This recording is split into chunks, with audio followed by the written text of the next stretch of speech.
Lorde's newest album, Virgin, seems to be very polarizing amongst listeners so far. Some have said it's her weakest album yet, while others have compared it to her critically acclaimed sophomore album, Melodrama.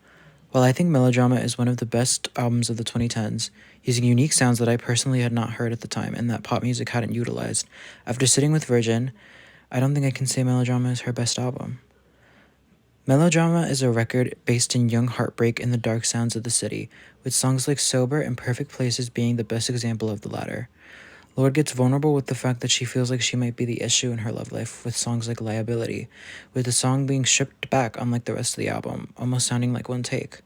Virgin deals with the same theme of heartbreak, but takes the theme and allows listeners to hear how this heartbreak affects her development as a person, while she faces issues of body dysmorphia, gender identity, and is more upfront with where she is at this point in time.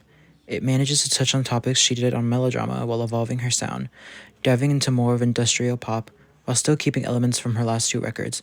Man of the Year sounding as stripped as a song from her last album, Solar Power, and the outro using metallic sounding drums to create something entirely new.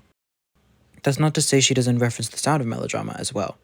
What Was That almost feeling like a deep cut from it, and Clear Blue sounding similar to Liability Reprise. The bluntness while discussing her emotions after taking a pregnancy test comes through perfectly, and it allows for the listener to be cut even deeper. This album also sees Lorde becoming more confident within herself, as not only the visuals for this album being more revealing and striking than others, but even the lyrics taking on this motif with songs like If She Could See Me Now.